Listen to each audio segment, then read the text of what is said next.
اور کریں کہ ایسا کیوں ہے آج کیوں ذلیل کے کل تک نہ تھی پسند گستاخی فرشتہ ہماری جناب نے.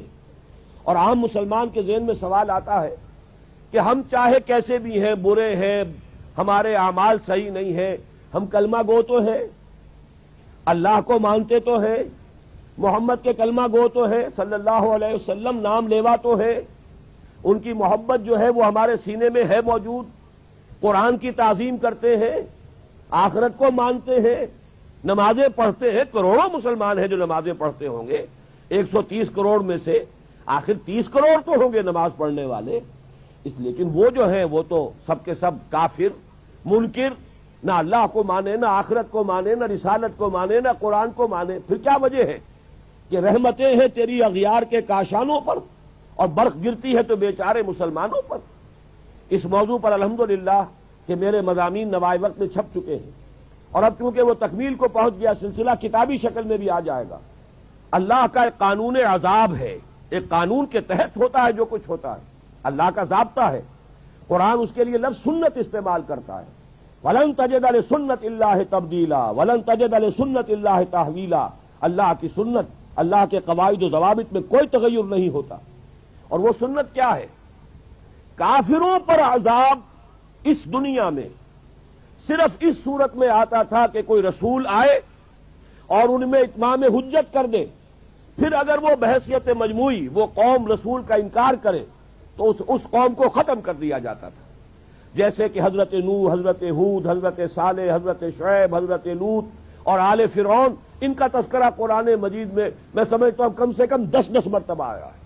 یہ میں بہرحال حساب کر کے تو نہیں کہہ رہا، میرا اندازہ ہے کہ 10 مرتبہ یقیناً ان 6 اقوام کا تذکرہ ہے.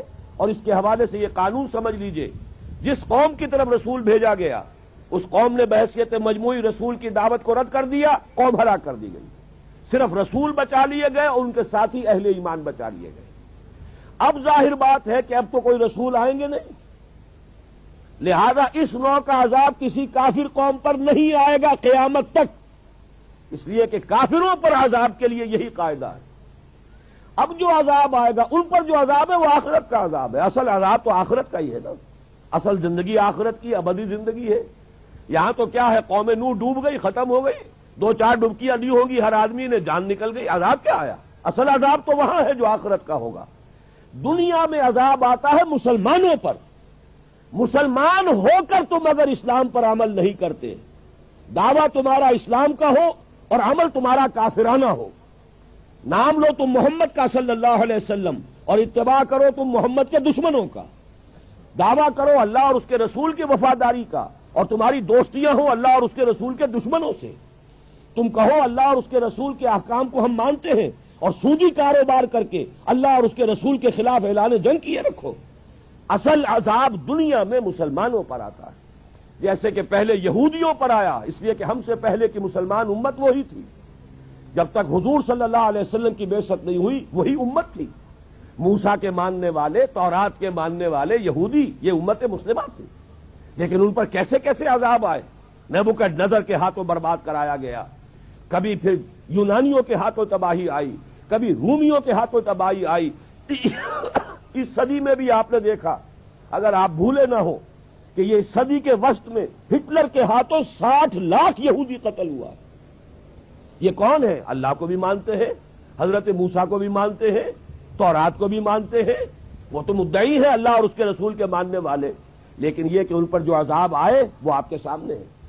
اسی طرح کا عذاب ہم پر آ رہا ہے کہ تم نام لیتے ہو ہمارا اور عمل تمہارے خلاف ہے.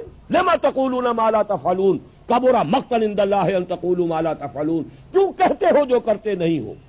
اللہ کے غضب کو اور اللہ کے غیظ کو اور غصے کو بھڑکانے والی ہے یہ بات کہ تم کہو جو کرتے نہیں. یہ ہے اصل سبب. اصل مجرم ہم ہیں، ہم دوہرے مجرم ہیں. ان کا جرم ایک ہے، انہوں نے انکار کر دیا، چھٹی ہوئی. ہم ہیں کہ جو ہر روز کہتے ہیں ایاک نعبد و ایاک نستعین، اور پھر اس دن میں 50 مرتبہ اللہ کا حکم توڑ رہے ہیں.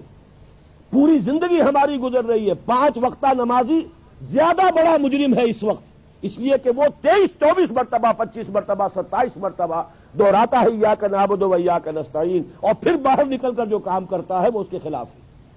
یہ ہے اصل میں سبب. اور یہ جان لیجئے جو عذاب ہم پر آ رہا ہے اللہ کا وہ اس وجہ سے آ رہا ہے. ہمارا کام تو یہ تھا کہ ہم دین کے علم بردار ہیں, دین کا ایک نظام دنیا کے سامنے پیش کریں. ابھی بڑا اچھا لفظ استعمال کیا ہے توکل صاحب نے, ماڈل دو نا. ایک انفرادی ماڈل ہوتا ہے. حضور صلی اللہ علیہ وسلم اپنی ذات میں ماڈل تھے, لقد کان لکم فی رسول اللہ اسوۃ حسنہ, لیکن حضور نے صرف ذاتی اور انفرادی ماڈل نہیں دیا, ایک اجتماعی ماڈل فراہم کر دیا, نظام قائم کر کے دکھا دیا. یہ ہے اللہ کا دین, یہ ہے اس کا سیاسی ڈھانچہ, یہ ہے اس کا معاشی ڈھانچہ, یہ ہے اس کی معاشرت, یہ ہے اس کی فیملی لاز, یہ ہے اس کے اندر تمام قوانین فوجداری اور دیوانی, یہ ہے یہاں پر قانون شہادت, یہ ہے سارا نظام. دیکھ لو, ٹھوک بجا کر دیکھ لو, یہ نظام ہے. جب تک وہ ماڈل مسلمان قائم نہیں کریں گے یہی عذاب کے کوڑے برستے رہیں گے, سخت سے سخت تر عذاب آئے گا. ہمارا حال کیا ہے؟ جیسے ہمارے عام لوگوں کا حال ہے.